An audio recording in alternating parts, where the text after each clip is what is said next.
Howdy folks, it's Meandering Mike in the Man Cave of Madness. This is sort of a dual purpose video. You've already seen in the little intro bit some pictures of some of the organization and or mess of the Man Cave. And that's something I need to address in 2025. It's not a New Year's resolution or anything. I don't really believe in New Year's resolutions. The only resolution I normally have is to resolve to have no resolutions. But I do need to get more organized. I have way too much stuff. I can't fit it all in the man cave, so I need to organize. So one of the things that I'm doing, and I plan on doing, is when I get bits of my collection organized all together in one place, I'm going to reward myself a little bit by maybe showing it off, showing things that I've pulled together and put places. There's a lot of things in the man cave that are semi-organized, where I've found a set of items and I've put them together. But somewhere else there's like two or three other ones, and so there's many places where all my games of a certain publisher, a certain set, a certain line and imprint are not all together. And so I'm going to work on organizing the space better, getting things together, getting these collections, in one spot, so I can either, show them off or enjoy them, display them, whatnot. So in this video now, I'm going to, it's a combination of, showing you what these are and what I did to put this collection together. These are one-on-one adventure game books from TSR. Okay, many of you have heard of Choose Your Own Adventure books.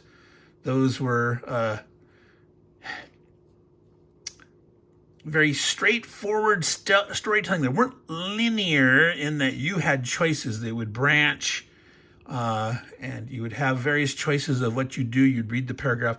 But in one sense, it was very linear, that there was usually only one correct path through the whole thing. Sometimes some had more, variety in the good options, but often it was like, you go through and you make a mistake, you do something weird, you die, and, there's one true path through, okay? There's also the opposite end of the genre. Instead of Choose Your Own Adventure, there are combat game books, okay? And I'm going to show you a couple. The pioneer in this was Ace of Aces from Nova Design. They have various packs, like this was the Powerhouse series. I don't have the original, so I can't remember if it had a subtitle or not. This is Balloon Busters. They have various ones in that. And this were two-player combat games where each player had a book. In this case, the Germans and the Allies. And in the German book, you would see, for example, this is where you're at, what you're seeing as you maneuver. You choose what maneuvers here, and you tell each other what the maneuver is after you chose it. You go to a certain interim page, and you find out what new page you'd land up on. Are you getting shot at? Are you shooting at the enemy? Where they are in the position. These I would call war games, okay?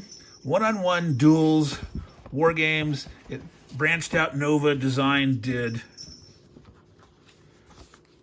fantasy combat books. So here's I think these are the first two, the man in chainmail with sword and shield and the skeleton. And similar to the Ace of Aces books, in this case, if you're playing the skeleton, you give the enemy your skeleton book, and he sees the skeleton that he's fighting. And on the other side, if you're fighting against the man in chainmail, he'd give you his book, and you would see, so as the skeleton, though, you'd be seeing, the dude maneuvering, and it's the same kind of thing where you pick a maneuver option, and you end up resolving page differentials to end up the final result, okay? Then they had, more advanced fantasy things, spellcasters, dragons, wizards, manticores, all that great stuff. So you have these combat books, Ace of Aces, Lost Worlds. There's, Tunnels and Trolls variants of these. They gunfighter, like a shootout in the saloon kind of thing. And so on the other side, you had choose your own adventure books, and somewhere in between there was a fighting fantasy books that was a combination of choose your own adventure and a combat system. These here are very much like choose your own adventure with a combat system put in. It's kind of like the fighting fantasy. And so this is highly dependent on you reading the paragraphs, following along with the story, and then ending up on occasion on a page where you will have combat against the opponent. So unlike Lost Worlds and Aces of Aces, where you are always engaged in combat, it is a combat game. It is a war game. These adventure book games were more story with some combat built into it. Okay, how do these work? If you look here, these have 2 books. So in this case, you have, if you can read that, Neves the Wizard, Eric Sunsword a Knight. Okay, so these are in order that they came out. I believe this is the correct order. So the first 3 in this series were fantasy oriented. Well, this is a battle against an ancient robot. Some sci-fi space dude here against the robot.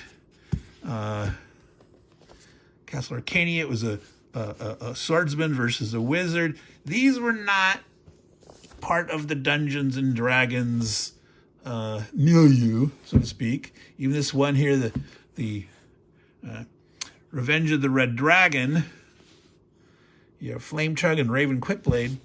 They were generic fantasy. Then they started actually doing Dungeons and Dragons products. So the Challenge of the Druid's Grove and the Amber Sword of World's End. All right. So here you got to fight, can you read that there? A druid and a wizard are doing battle. And I think these may have been set in Forgotten Realms. It doesn't mention that on the cover here for this one. Some of these. Yeah, I still don't see that here. But I think they were. And then they got into Lankmar, which was... TSR had done a number of Dungeons and Dragons Lankmar books. So Fafhrd and the Grey Mouser by Fritz Leiber, or Leiber, depending on how you want to pronounce it. So they started leveraging off of their various D&D products that they had come out. This one, Warlords, is part of their Oriental Adventures. So you have the samurais and the... Well, let's see, does he fight a daimyo and a rebel commander? Okay. Let's see here. I need to... These are sort of falling over. If I take too many out, they're going to flop all over. All right, put that back in there. Then, before they finished up doing their... This is it. This is the entire set. So these 10 were the only books that they put out from like 85 through 87, I believe it was. All right, so these last 2 were in 87, and I think 2 or 3 were in 86, and the rest were in 85. And I believe this one was last, but they went into Marvel Superheroes, because they did have the license to do that. They had the role-playing game version of Marvel Superheroes. So here you got the Fantastic Four against Dr. Doom, which obviously one of you is Dr. Doom, and one of you are Reed Richards and the Fantastic Four. So primarily you're controlling Reed Richards, but Fantastic Four are in there as a group. And then this one here is Daredevil versus the Kingpin. And so that's obviously some great stuff. Now, almost all of these were written by James M. Ward. I mean, a lot of you are familiar with his work. Let's see, I think 2 were not. No, 3. So the Amber Sword of the World's End was Michael Price. David Zeb Cook did the Oriental Adventures, Warlords 1. And then Greg and Nancy Falgren did the Dragonlance one, which is last, which I've yet to show you there. Now, this one was the last in the series, and it's a little harder to find. I got a very nice copy of this. Dragon High Lord, Lord Aryakan, or Lord Patrick, Knight of Solamnia. So each one of these, again, has your book. You choose your paragraphs as you're going through, and eventually you get to a place where you're having combat, and then they have a combat resolution system. Let me see if I can quickly. Now, not all of these always had the charts. Sometimes people would remove the pages, and so you might not get complete. Look at nice. So here is the combat table. Okay, and so you have a result with your abilities and your rolling, and you're coming up with hits and misses, and a potential for a special result. So depending on your character, you'd have a special ability. And so we thumb through here. You have pictures, paragraphs. So you're doing the choose your own adventure style stuff, but you might have someone join your party, or you might have to fight somebody. Okay, and so you work through these, and eventually have major combat. So I decided to do this one as not a lot of you are into the role-playing game stuff. I know that most of my viewers are war gamers. Yeah, you gotta put these in the right order. Put the one, flip it so that it then goes, because there's the fold-in flap, and if you cram them in there, it's gonna, oops, it's upside down. It's gonna squish, and you're gonna ruin your book. So you put that one in first, on the opposite side, let it fall down, and then you can do that. So you gotta take care of these guys. Remember, take care of your games, they'll take care of you. These games are game books, but I think there's an interesting evolution from Aces of Aces, a dueling game, the Lost Worlds, the Tunnels and Trolls ones, the Wild West ones, which are all combat all the time. And then I don't know if you've heard of the Fighting Fantasy ones, but that was done by Steve Jackson and Ian Livingstone in the UK. Now, not the Steve Jackson, the American game designer, albeit for confusion, American Steve Jackson actually wrote 2 or 3 of the I don't know if it was like 6 dozen different volumes, or maybe only 3 dozen volumes of the Fighting Fantasy series. Many books in that series.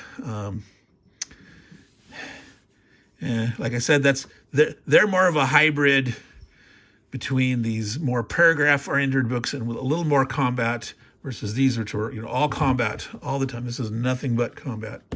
So depending on the type of battle or adventure that you like, and nothing to say that you might not like all the types, but you might have a certain preference. And so some people are definitely more war gamers. So at some point, this is one of the things that I have scattered around various of these Lost Worlds and the Tunnels and Trolls ones of this series. Like Nova Designs sold off the line to like Flying Buffalo, and they started doing Tunnels and Trolls ones.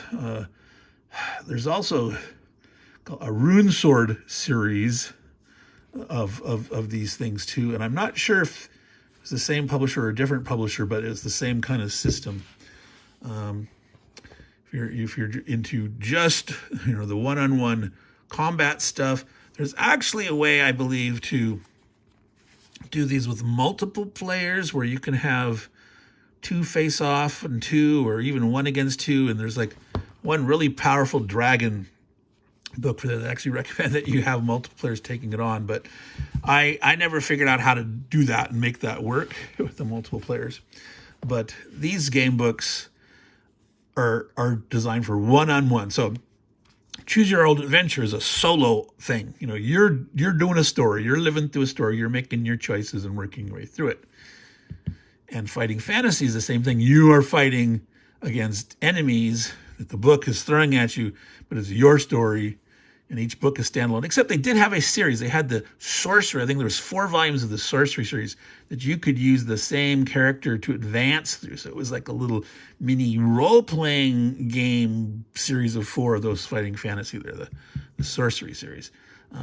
Well, this is the hybrid of the Choose Your Own Adventure with these 1 versus 1. So it's one-on-one adventure game books, where it's the story advancement. And so Meandering Mike, meandering through here, repeating myself, but just trying to make sure I've covered everything. So this is my presentation of TSR's back in the 80s, 85 to 87, one-on-one adventure game books. If you're interested in the kind of thing, you can find them on eBay. You got to shop around. Sometimes the prices are high and the condition varies, and pay really careful attention. There's a seller out there that was selling one of these sets that had books in them from 2 different ones. And he was just saying, you know, what you see is what you get. And he knew, because I wrote him, contact seller, and said, do you realize that that's that? He says, yeah, I know. And he didn't care. He could have said, but these books are not from the same series. So, you know, caveat emptor, let the buyer beware. Because, yeah, there's can be some shady people out on eBay. But so you can find these ranging from $30 to $70, depending on the condition. I didn't spend $70 for this Dragonlance one, but it was north of $50. I needed it to finish the collection. and anything Dragonlance is you know, there's you know, because of the novels and the role-playing modules, and there were some board games and this and that, it's collected by a broader base of people. So oftentimes Dragonlance things can be harder to find because there's more demand out there sucking up all the goodies. And in this case, I think there's a fixed supply at the end of the run. Yeah, this one can be challenging. So I thought I paid a fair price. So, all right, so Meandering Mike, Man Cave of Madness, signing off here. I've been reminding you that 2025, I plan on working on that organization in the Man Cave. And one of the things I'm going to focus on is trying to find bits of collections, whether it's, you know, board games, you know, the Avalon Hill, you know, the pictures I showed at the start were various parts of the Man Cave, and some look tidy, like but I don't have all the Avalon Hill in the same place yet. So in that shelf, wow, that looked nice and tidy, but it's not done yet. So that's not something I'm gonna feature yet. But as I find, you know, groups and sub collections and things like, you know, particular line of items from one publisher or something, I'll try to focus on those and present those as, you know, here we go. We have an accomplishment. We've got things together, and I'll share those with you. So, all right, signing off. Meandering Mike, Man Cave of Madness. Remember to take care of your games and your game books, because they'll take care of you. Ciao, y'all.